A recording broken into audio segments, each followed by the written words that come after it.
The automatic doors of JFK International Airport, Terminal 4, slid open with a soft hiss. The scent of freshly roasted coffee mingled with the cool air from the climate control system, wrapping around Andre Collins like a thin mist. Light poured through massive glass panels, spilling across the polished stone floor and reflecting each of his steps.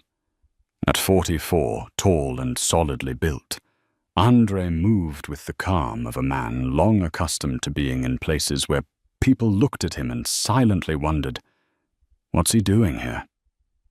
A navy polo shirt, dark jeans, soft leather shoes, the image of a businessman enjoying an easy Friday, not a mogul fresh from closing a $4.2 billion merger. The hum of the airport surrounded him, the roll of luggage wheels across tile, a child pleading for candy, the echo of boarding calls. A woman's voice came over the PA. Flight 447 to Los Angeles is now boarding first class and business class passengers. Andre glanced at his phone, scrolling past an email from the legal department. Contract documents awaited his signature in Los Angeles, the final piece that would give Collins Aviation Group, the company he'd built from a single leased aircraft 15 years ago, a 40% stake in Aero Meridian Airlines, one of North America's largest carriers. He walked toward the boarding area. The crowd split into two streams, a long line of economy passengers and a quieter lane for first class. Here, Italian leather suitcases, Swiss watches, and bespoke suits created the air of a private club, a space that seemed designed for those who had always belonged. As Andre approached, a woman in a white blazer swept past. Victoria Halstead, 39, with neatly styled golden hair and a Hermes bag dangling from her arm. Her gaze moved like she was taking inventory, each step infused with the confidence and entitlement of someone accustomed to power. At the gate, Naomi Brooks, a young gate agent with warm brown skin and an easy smile, scanned Andre's ticket. "Enjoy your flight, Mr. Collins. You're in seat 2A, left window. Perfect weather for flying today." Her greeting was a small patch of warmth in the rush of the terminal. Andre nodded. "Thank you, Naomi." But just a few steps later, the atmosphere shifted. The first-class cabin opened before him, cream leather seats, polished wood panels, the faint scent of champagne. He walked the aisle, eyes scanning for his seat. 2A. He stopped. Someone was in it. Victoria Halstead sat there, legs crossed, champagne flute in hand, eyes fixed on her phone as if she'd been there for hours. The overhead bin above was crammed with her Louis Vuitton luggage, spilling into the neighboring compartment. Andre checked his ticket again. Clear as day. 2A. Naomi had confirmed it. He stepped forward, voice warm but firm. "Excuse me. I believe this is my seat." Victoria looked up slowly, as though he had interrupted a sacred ritual. Her blue eyes swept over him from head to toe. The polo shirt, the worn messenger bag, no diamond watch, no luxury logos. She smiled, but it was the smile of someone holding all the cards. "I'm sorry, but I don't think you belong in first class." The words landed like acid, sharp and cold, leaving an invisible burn. Andre felt his chest tighten, not with sudden anger, but with the familiar weariness of a refrain he'd heard in countless variations his whole life, from the playground to the boardroom. He held out his ticket, his hand steady as steel. "I have 2A. There must be some mistake." Victoria gave a soft, hollow laugh. "There's no mistake. I always fly first class. Maybe you should check back at the gate. Sometimes people get their tickets mixed up." The emphasis on "mixed up" carried a clear implication. People like you are often in the wrong place. Around them, the cabin's chatter thinned. A few curious eyes turned their way. The air began to thicken. Andre kept his thin smile. "Then perhaps you wouldn't mind showing me your ticket." Victoria's fingers tightened around the champagne glass, her knuckles whitening. "I don't have to prove anything. This is my seat, and I'm not giving it up to someone who clearly doesn't understand how first class works." The steady hum of the air vents seemed to deepen, as if the sound itself had been pulled inward. The unspoken script was one everyone knew. The black man would yield, move to another seat, and avoid disturbing the first-class experience. But Andre Collins hadn't built a multi-billion-dollar aviation empire by accepting only what others thought he was allowed to have. The click of high heels tapped lightly against the polished wood floor of the first-class cabin. Clara Jennings, the lead flight attendant, appeared beside Andre, her professional smile as precisely placed as if it had been programmed. But when her eyes swept over the scene before her, Victoria Halstead, sitting comfortably in 2A, and Andre standing with his ticket in hand, a flicker of cool detachment slipped through the polished exterior. "Is there a problem here?" Clara asked, her tone soft but carrying the weight of authority. Victoria was quicker to answer. "Yes, this man thinks my seat is his." The emphasis on "this man" landed like she was talking about an unremarkable stranger from Coach. Andre hadn't yet spoken when Clara turned to him with an assessing look. "Sir, may I see your boarding pass?" He handed it over. Clara took it, examining it as though verifying a high-value check. "Yes, it does say 2A. Her tone didn't suggest the matter was settled, but rather that she was working out a way to rearrange things. "Miss Halstead, may I see your boarding pass?" Victoria waved a dismissive hand. "I didn't bring it out here. I'm a Platinum Elite member with Aero Meridian.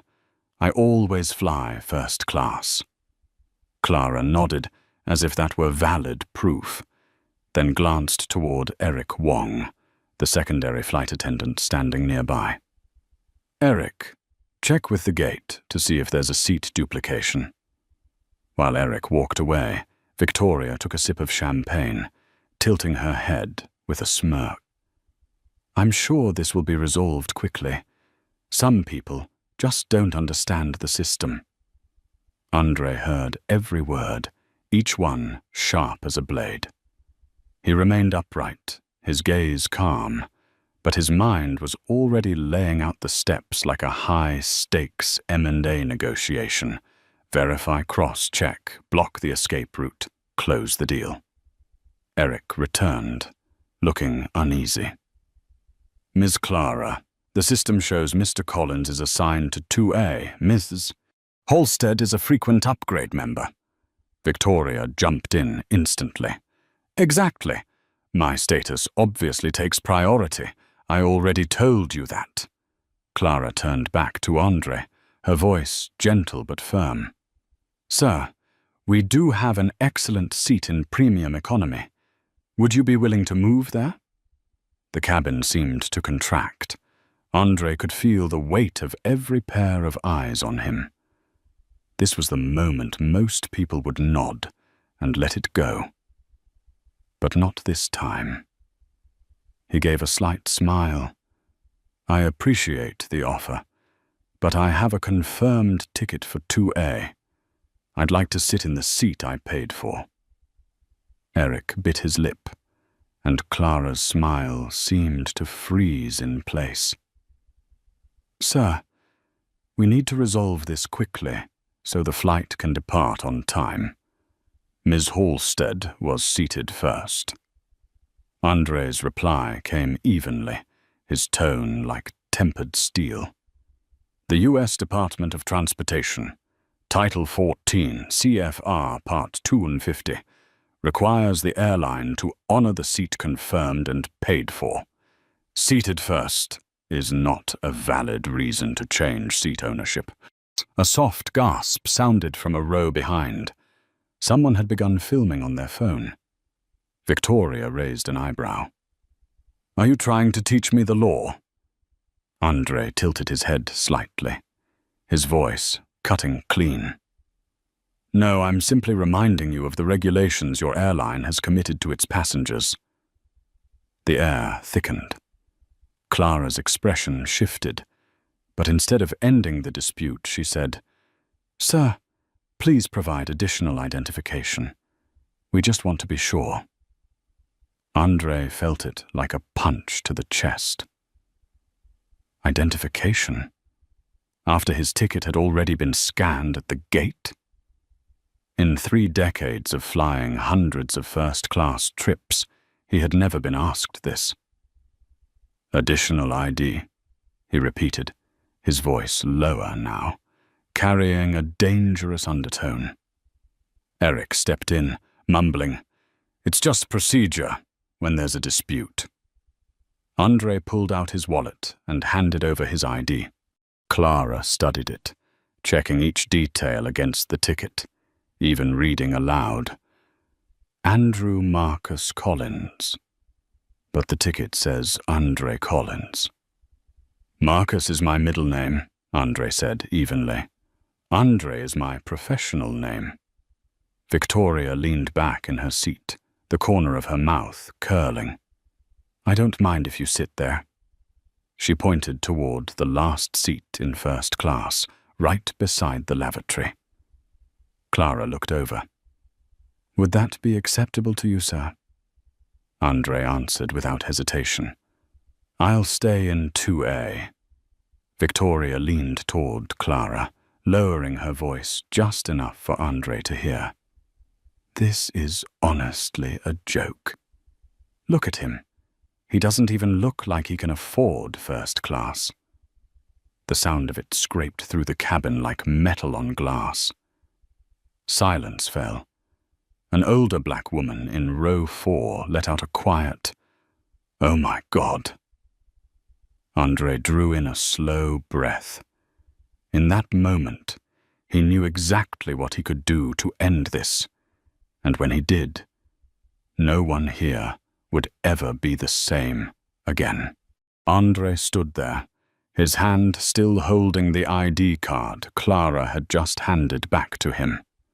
Every word Victoria had spoken still rang in his ears, like a hammer striking hot metal again and again. "Looks like you can't afford it." A sentence carrying the weight of a century of prejudice. Eric stepped forward, forcing a stiff smile. "Mr. Collins, perhaps the best way is for us to resolve this quickly, so the plane can depart on time." Andre tilted his head, his eyes fixed on Eric. On-time departure is important, but respecting a paying customer is more important. Or is Aero Meridian's policy to only prioritize passengers who look like first-class members? A few passengers let out dry, uneasy laughs. A middle-aged man in row 3 looked down to avoid Andre's gaze. Victoria rolled her eyes. "Come on, you're trying to turn a small issue into politics." Andre's mouth curved slightly. "Politics? No. This is a commercial contract, and I have a ticket, a legal contract, for seat 2A. You are violating the conditions of carriage, Section 3.1, on the right to occupy the purchased seat." Clara drew a deep breath, starting to feel the situation slipping out of her control. "Mr. Collins, if you don't cooperate, I'll have to involve security." Andre narrowed his eyes, his voice lowering but as sharp as a blade. "Good. But before that, call your superior out here. Someone with real decision-making authority." Eric and Clara exchanged glances. Such demands usually came from difficult passengers, but there was something different in Andre's tone. It was the voice of a senior attorney, citing contractual clauses rather than a customer arguing over a seat. Andre unlocked his phone, moving deliberately, making sure everyone could see. He dialed and lifted it to his ear. "Rachel, it's me. Patch in legal and start recording. We have an incident on Aero-Meridian Flight 447 that needs immediate handling." A murmur rippled through her several rows. Victoria raised her eyebrows, though her mocking smile had thinned. "Who's Rachel?" Andre covered the microphone. "My chief of staff, and very soon you'll know exactly where I stand in the system you think I don't understand." Clara took a half step back, sensing danger now. "Mr. Collins, I think we can handle this internally." Andre cut her off, his voice now like a gavel striking in a boardroom. "No, Clara, you've had 20 minutes to handle it internally. Now it's time for strategic management intervention." He switched to a second line. "Connect me to Robert Hamilton. Yes, the CEO of Aero-Meridian. Tell him this is Andre Collins, chairman of Collins Aviation Group, his largest shareholder." Eric's face drained of color. Clara tried to maintain composure, but her hands gripped the crew logbook tightly. Victoria let out a short laugh, clinging to her last shred of confidence. "You're joking, right? If you really were, then why dress like that?" Andre turned to her, his eyes like ice. "Because real power doesn't need a logo on a shirt or a suitcase plated in gold. But it's enough to ground this entire flight crew, if necessary." His phone beeped with the sound of a connection. A deep voice came through the line. "Andre." "I just heard from Rachel." Andre enunciated each word clearly. "Robert, I'm on your flight 447. Your staff just asked me to prove I purchased my ticket, denied me my confirmed seat 2A, and prioritized another passenger based solely on appearance. I expect an immediate investigation." The cabin fell into absolute silence. Only the hum of the air system and the pounding of Victoria's heartbeat remained. "Understood," Robert said. "I'll have the flight grounded. Hold the line." Andre muted the microphone, looking around the cabin. "This flight isn't taking off. Not until everyone here understands that contracts, rights, and dignity cannot be erased by personal bias." A woman in row 4 began to clap softly. A few others raised their phones, this time to record the truth. Victoria turned to Clara, her voice urgent. "Do something. I can't believe you're letting him." Clara didn't answer. Eric had just received the emergency notification on his tablet. "Return to gate. Do not depart." His face went pale, while Andre simply sat down in his rightful seat 2A, fastened his seatbelt, and waited for the next storm. The soft ding from Eric's tablet sliced through the thick, stifling air like a knife. His eyes locked on the screen, then slowly lifted. His face had gone pale, his lips barely moving as he said, "We have been ordered to return to the gate. Immediately." Victoria shot halfway out of her seat, the champagne glass trembling in her hand. "What? Over a seat dispute? This is a joke, right?" Andre didn't answer. He simply adjusted his seatbelt, his posture steady as if he were the one piloting the aircraft.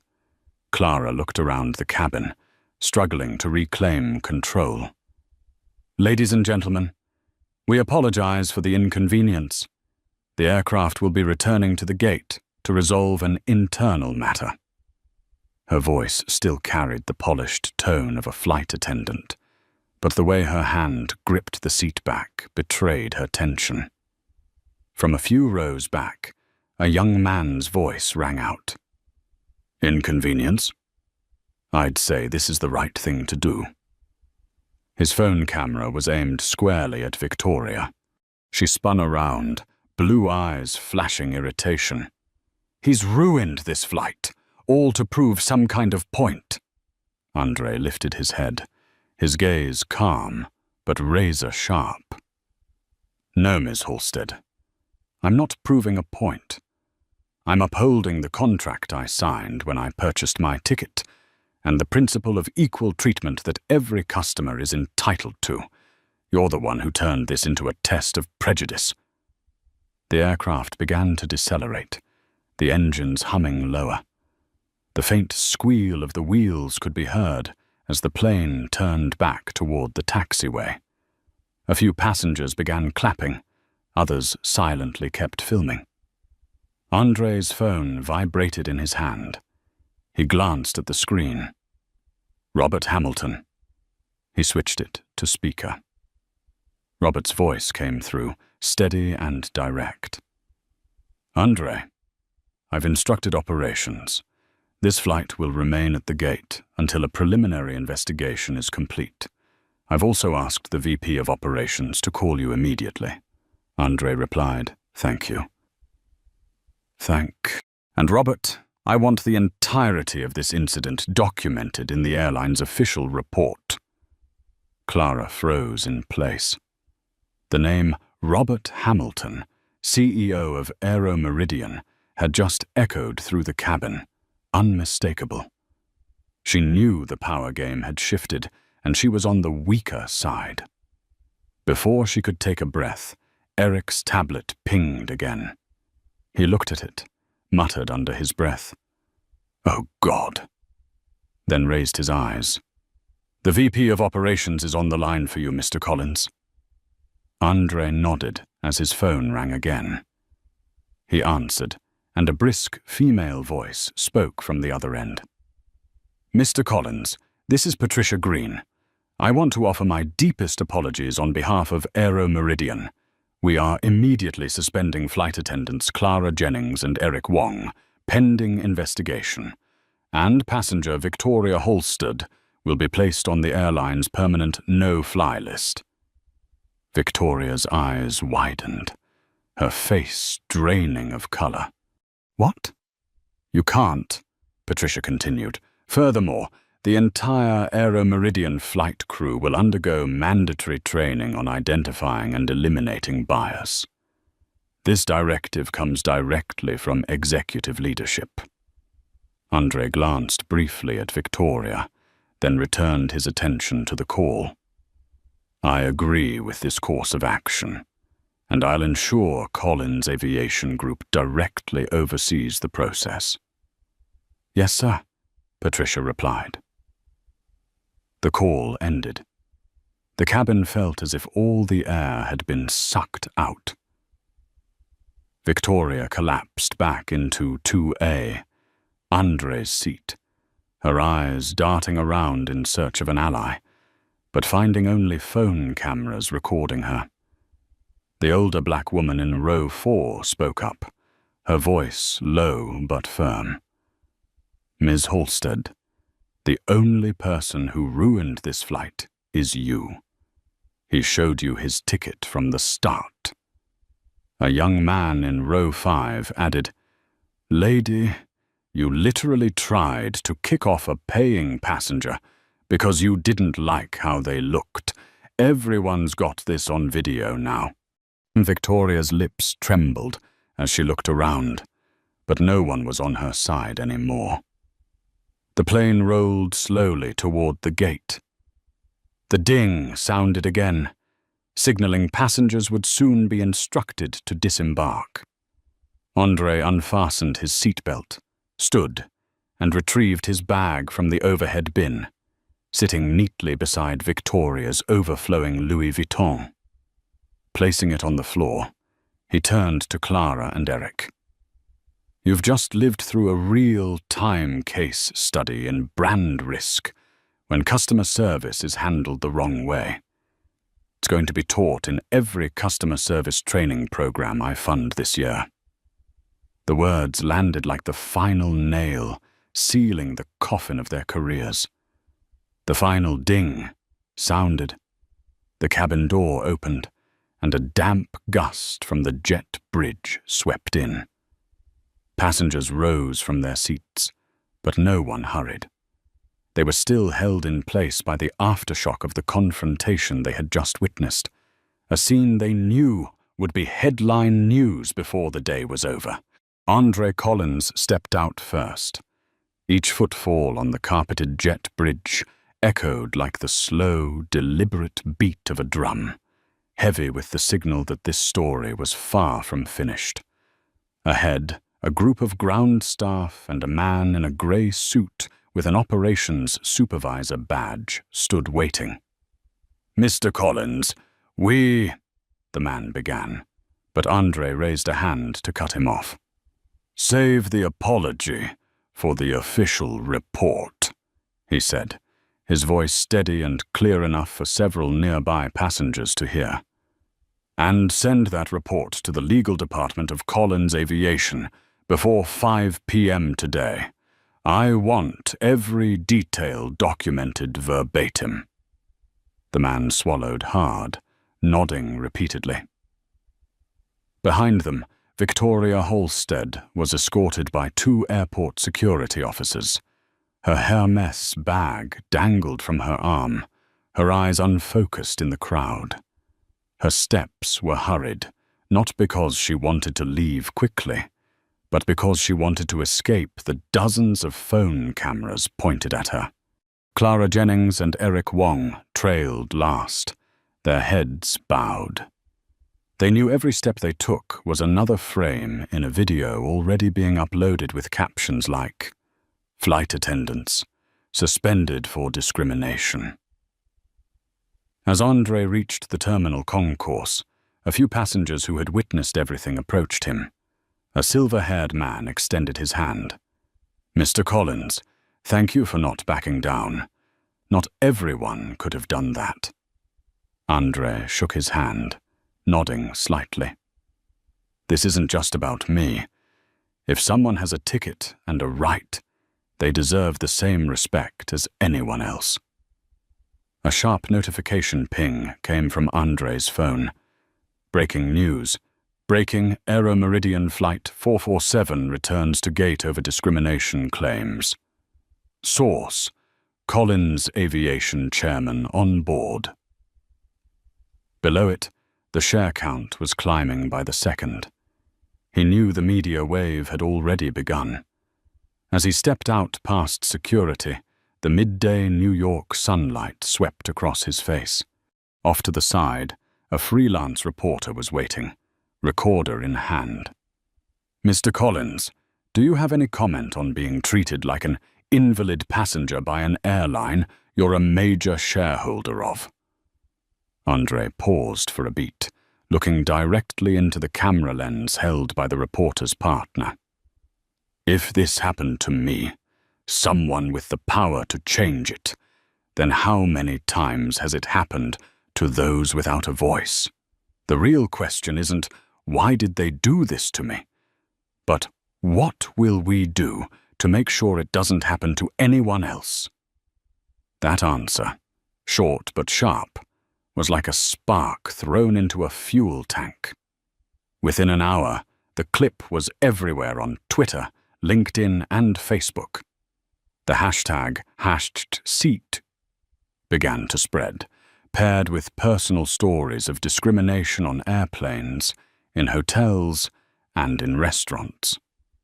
In the office on the 47th floor of Collins Aviation, Rachel Morgan took a call from a major investor. "If Collins plans to turn this into an industry-wide reform campaign, we'll double our funding." Meanwhile, At Aeromeridian headquarters, Robert Hamilton was in an emergency meeting with his PR team. With each passing second, their brand value was eroding under the flood of videos from Flight 447. Robert looked at his aide. "Find a way to make sure Collins knows we will act, not just apologize." Back at the airport, Andre sat in a small conference room hastily arranged by the VIP services team. Rachel was already connected via video, the screen showing both the legal and PR teams of Collins Aviation. "What's our move?" one lawyer asked. Andre looked straight into the camera. "Start with Aeromeridian. Demand mandatory company, wide training. Change the boarding policy so status can't blindly override a valid ticket, and establish a discrimination complaint hotline.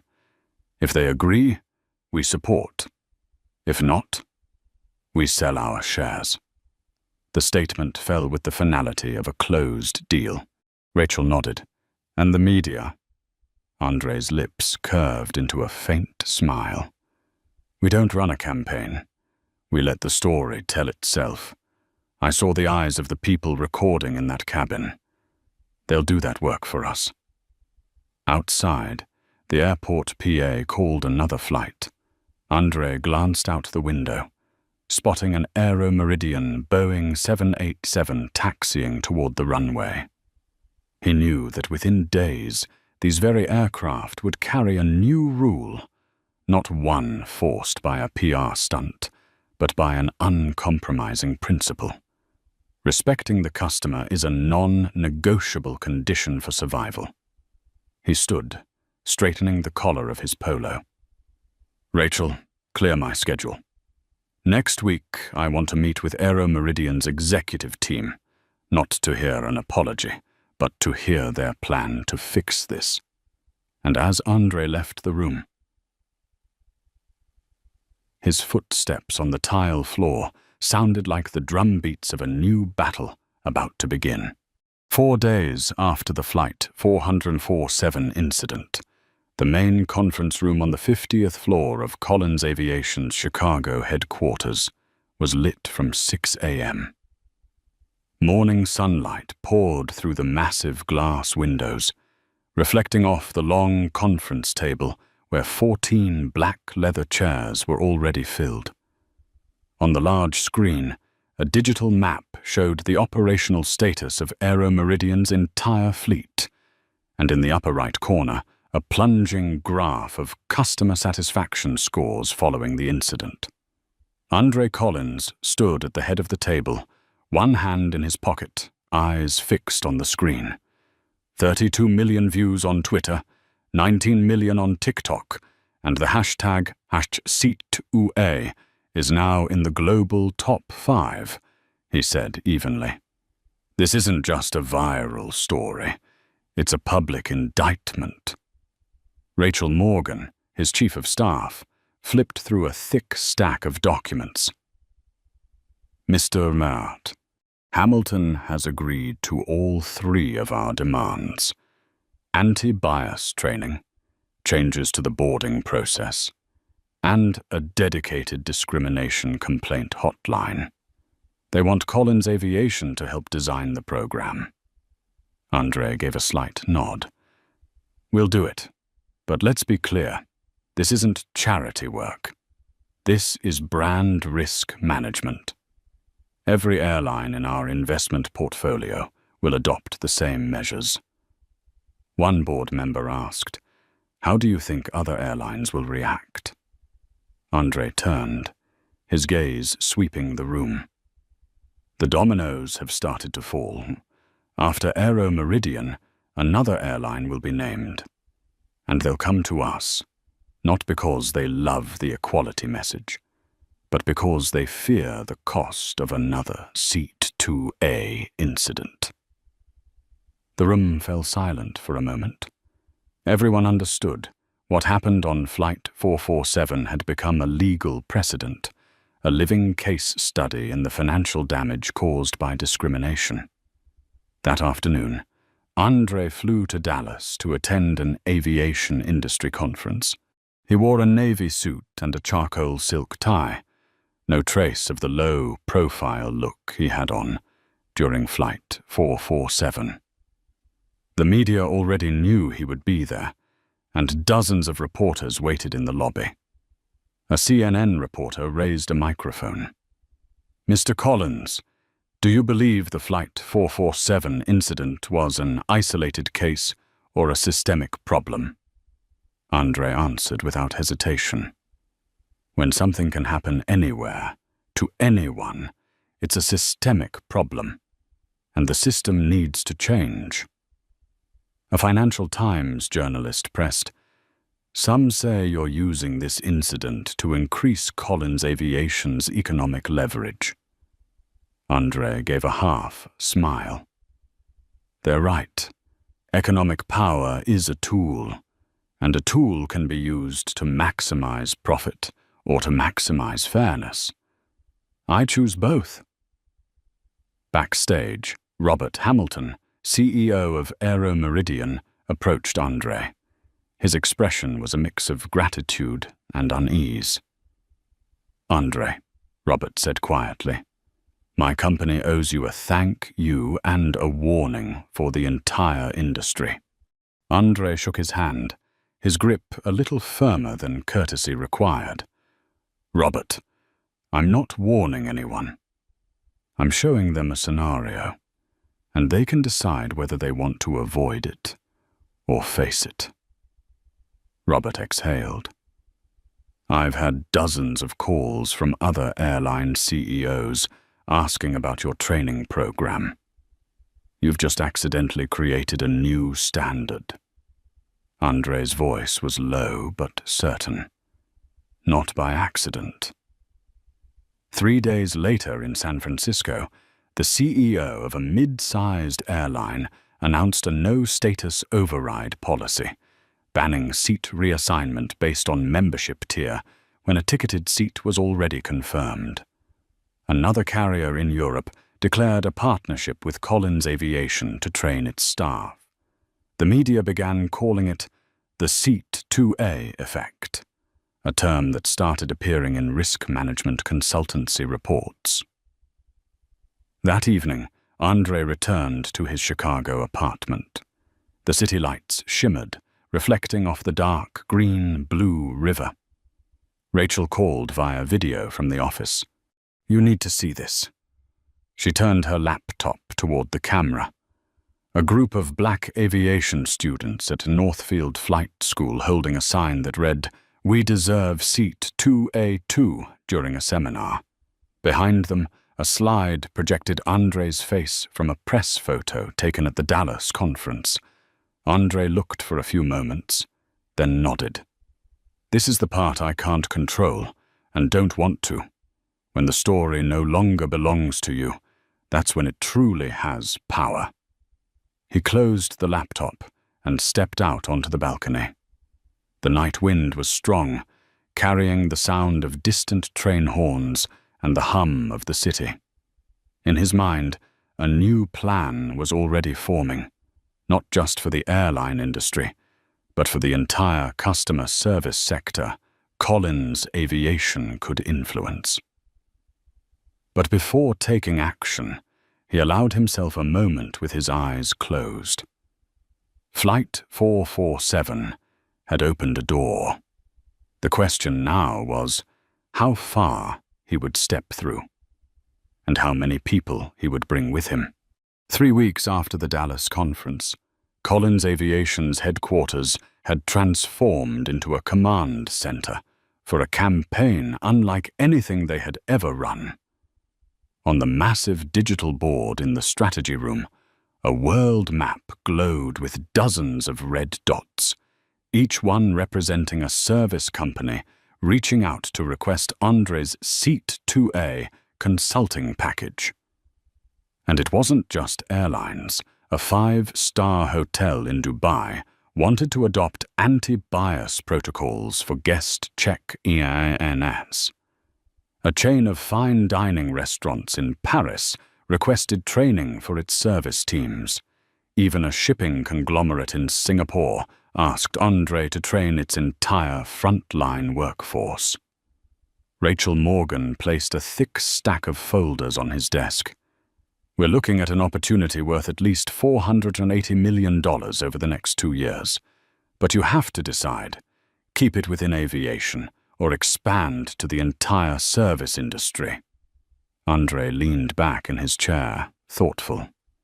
Seat 2A started in a first-class cabin. But bias doesn't stop at the aircraft door. His tone hardened. We expand. The news spread quickly. Within the week, Andre accepted an invitation to speak at a global customer experience forum in Zurich. Traditionally focused on technology and consumer trends, this year they had added a hot new topic: economic power in the fight against bias. The Zurich auditorium glowed under golden lights as hundreds of executives from around the world listened intently. Andre stood center stage, dressed in a black suit, white shirt, no tie, an image of both authority and approachability. That day, on Flight 447, he began. I wasn't just defending my seat. I was defending the principle that rights cannot be reassigned based on someone else's subjective judgment. He paused, letting the sounds of scribbling pens and clicking keyboards fill the room. Aviation was just the starting point. But if a hotel receptionist sizes you up before deciding whether to hand you a room key, if a restaurant host chooses your table based on your clothes, then we're still living through another Flight 447, just in a different location. Applause broke out across the hall. Andre continued, We are going to apply the Seat 2A protocol to every sector in customer service, from aviation and hospitality to transportation and retail. Every interaction will be measured against one metric: the compliance rate with the anti-bias principle. But in the middle of the excitement, an unexpected name flashed on Rachel's phone. Clara Jennings. Rachel hesitated, but Andre nodded. Put it through. Clara's voice was different now. Gone was the false confidence of before, replaced with humility and a trace of fatigue. Mr. Collins, I know I have no right to ask for anything, but I just completed a multicultural training program, and I want to help you expand this initiative. I was on the wrong side, and I want to make it right. Andre was silent for a few seconds. Clara, you understand, your involvement will be scrutinized. People will ask why I'm partnering with the person who became the most notorious example of the problem. I know, Clara said. But if the goal is to change mindsets, then my story can be a tool. I used to think I was being fair, until I was exposed in front of 43 people and millions of views. Andre rested his hand on the table, his gaze distant. It was a risk, but also a powerful psychological move. All right, you'll join the advisory team. But remember, not to erase the past, but to prove that people can change. The following month, the Seat 2A protocol launched in 3 pilot markets: an airline in South Africa, a hotel chain in Switzerland, and an Asian shipping company. Clara stood beside Andre at the press conference, openly recounting her mistakes to dozens of reporters. The story made waves. A major newspaper ran the headline, "From first class to a global campaign, Suspended Flight Attendant Co. founds anti-bias program." Rachel sent Andre a short text. This is the twist no one saw coming. Andre smiled. He knew that when those who once stood on the wrong side became part of the solution, the message would carry farther than any speech could. Just 3 months after the Seat 2A protocol was rolled out at the Swiss hotel chain, a 57-second video unexpectedly went viral. In the clip, a young Indian couple stood at the front desk of the Grand Helvetia Hotel, being refused check-in on the grounds of no valid booking confirmation, despite showing both their confirmation email and reservation code. The employee, neatly dressed in a tailored suit and speaking in a rigid tone, eventually delivered the line that set public outrage ablaze. "We have standards for executive room guests." The problem? Grand Helvetia was one of the 3 pilot markets for the Seat 2A protocol. The program's logo was clearly displayed on the advertising board behind the reception desk, turning the incident into a direct blow to Andre's credibility. In Chicago, inside the emergency meeting room of Collins Aviation and Partners, Rachel played the clip on the big screen. With every passing second, Andre's expression grew darker. "We trained their entire staff 3 months ago," Rachel said. "Your signature is still on their completion certificate." Andre folded his arms, his voice low, but carrying force. "This isn't just a training failure. This is proof that some people will only perform when they know they're being watched, then slip back into old habits the moment no one's looking." Clara, now an official advisor, spoke up. "If we don't respond hard, people will say, Seat 2A is just a PR stunt." Andre turned to her, his eyes like blades. "Then we respond at a level no one's ever seen." Less than 12 hours later, Andre landed in Zurich. At the Grand Helvetia, Klaus Weber, CEO of the parent company that owned the hotel chain, greeted him in the top-floor boardroom. Morning light poured through massive glass panels, reflecting off the walnut conference table. Klaus began with a long apology, but Andre cut him off. "I didn't come here for apologies. I came to decide whether Grand Helvetia still deserves to display the Seat 2A logo." Klaus froze for a moment. "Mr. Collins, please give us a chance." "The chance was when you signed the agreement to fully implement our protocols," Andre said, placing a printed copy of the contract on the table. Clause 5.2. Any discriminatory act occurring after completion of training will result in the immediate revocation of the Seat 2A brand license and a global press release.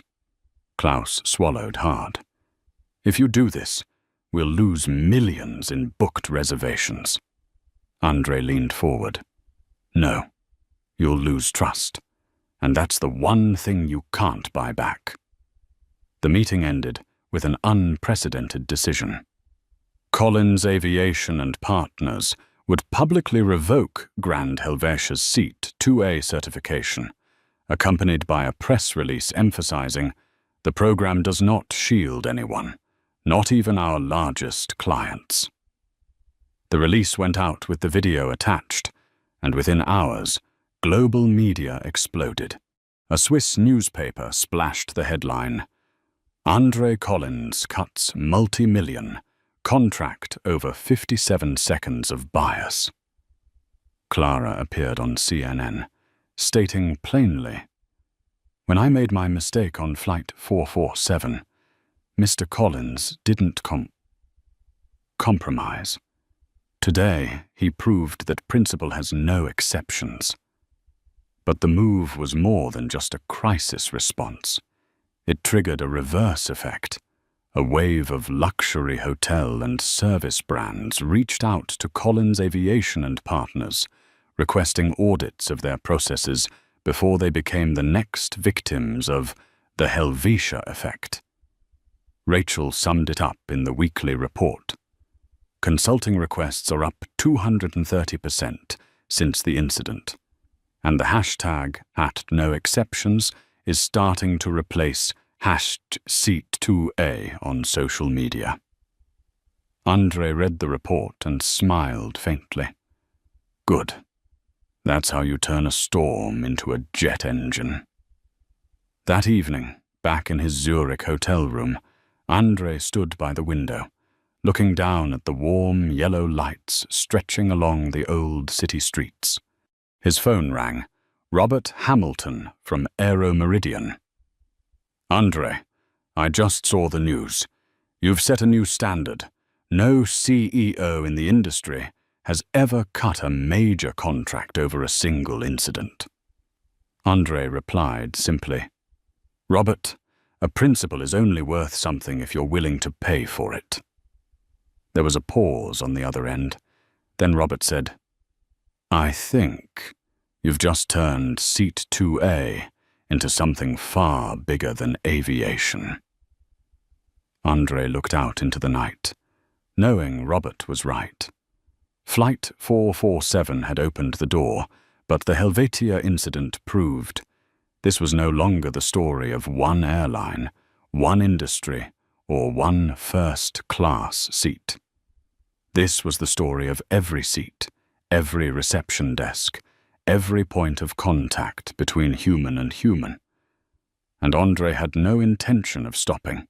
6 months after the grand Helvetia incident, the Seat 2A protocol had become a name everyone recognized. But along with its growing reputation, Andre Collins began to feel the crushing pressure from forces he knew would be difficult to confront. On a Monday morning, in the conference room on the 52nd floor in Chicago, Rachel Morgan placed a thick red folder in front of him, thicker than any contract. Andre, this is an official warning letter from the Global Service Alliance. They're demanding we suspend all evaluation and certification revocations in the hotel sector unless approved by an independent council they control.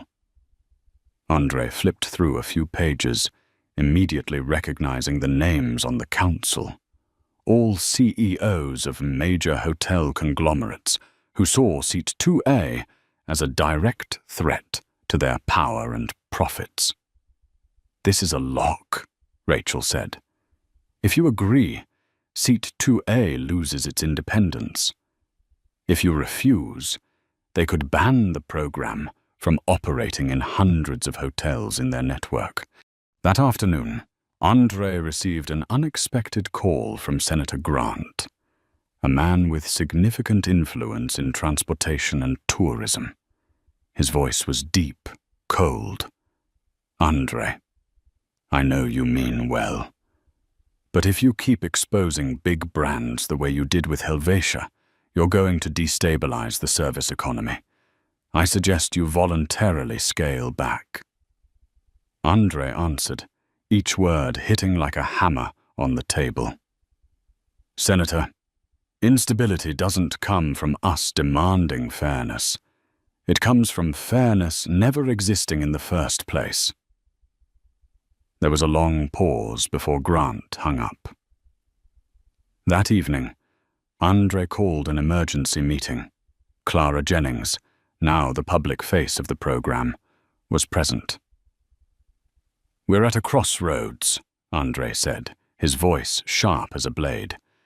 If we give in, Seat 2A becomes a decorative sticker, easy to abuse and meaningless.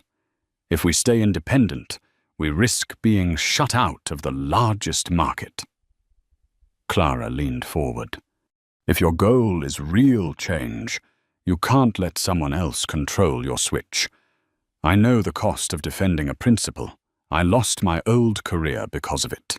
But I also know, if you lose the principle, there's nothing left to protect. Rachel interjected. The problem is, if we're cut from that hotel network, consulting revenue will drop 40%. Investors will pull out.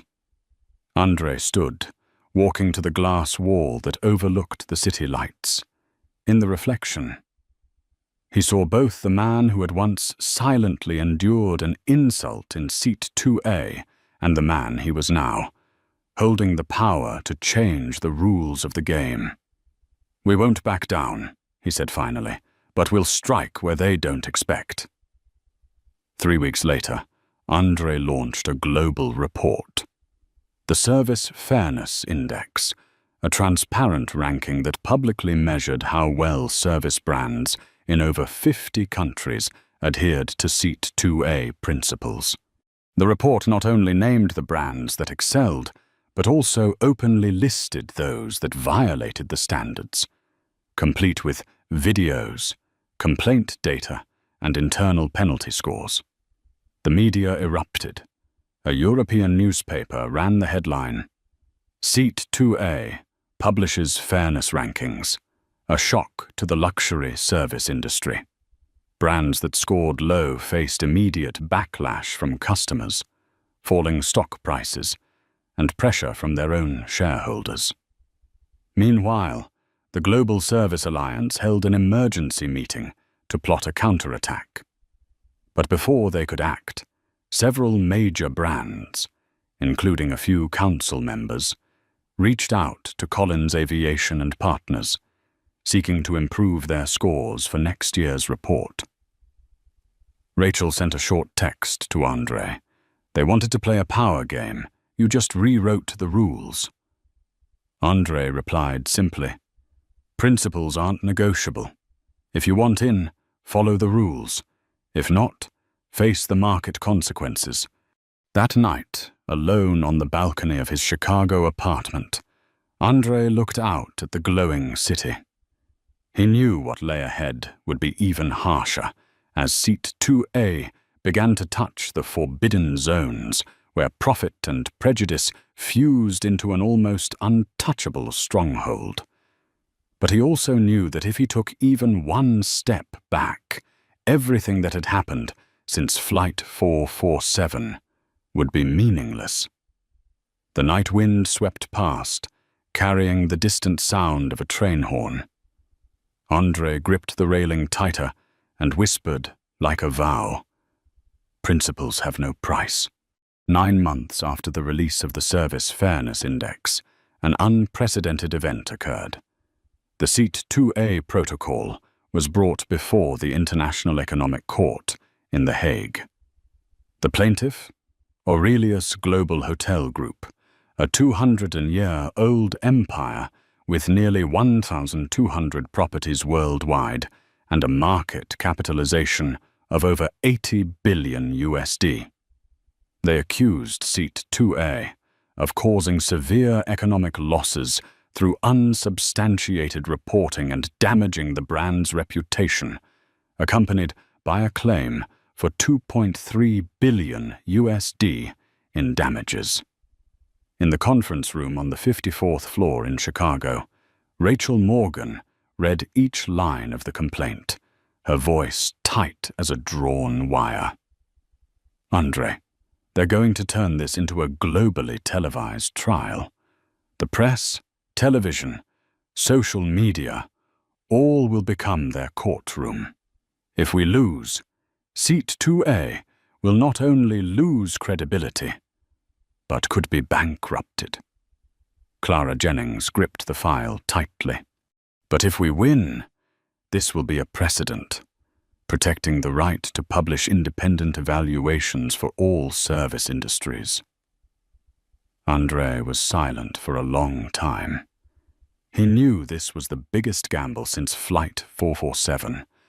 It wasn't just about defending a program, but defending the principle that the truth could be spoken without being strangled by power and money.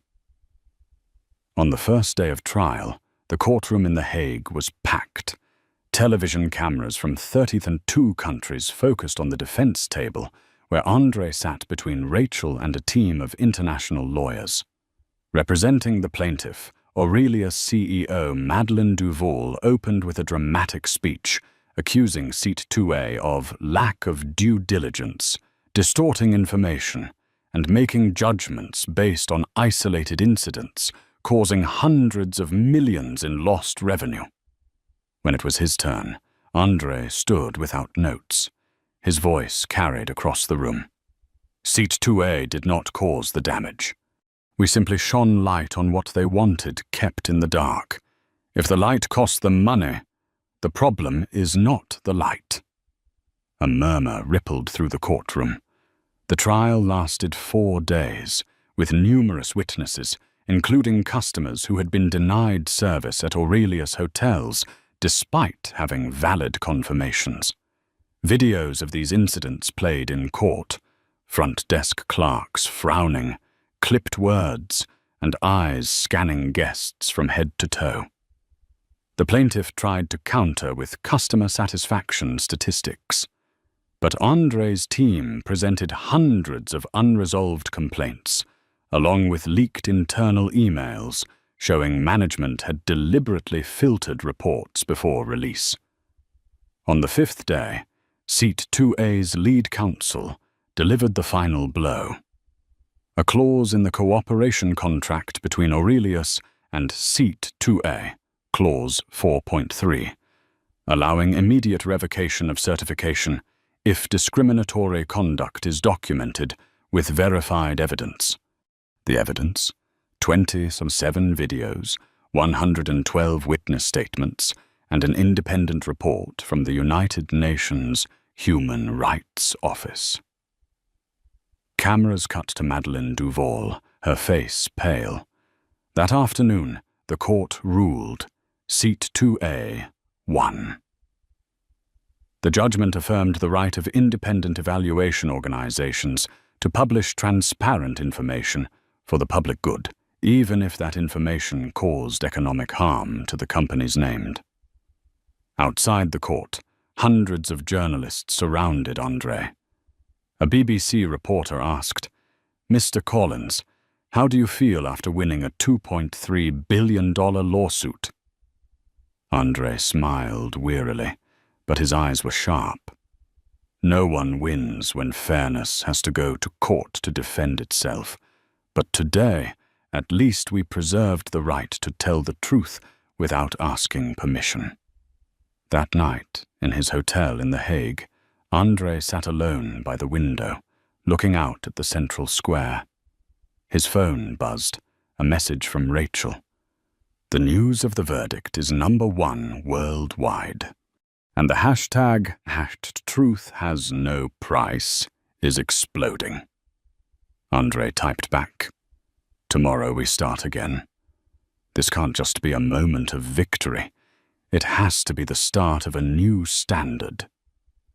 He set the phone down, took a sip of black coffee, and knew with certainty, after everything, what kept Seat 2A alive was not the win against Aurelius, but the daily commitment to living by the words he had said from the very beginning: principles have no price. From the first-class cabin of Flight 447 to the chambers of an international court, Andre Collins has proven that fairness is not a privilege. It is a default right. Real change does not come only from moments that make headlines, but from the small choices made every day at the hotel front desk, in an airplane cabin, or anywhere prejudice might appear. If you believe that principles cannot be bought, hit like, subscribe, and comment no price, because fairness has no price.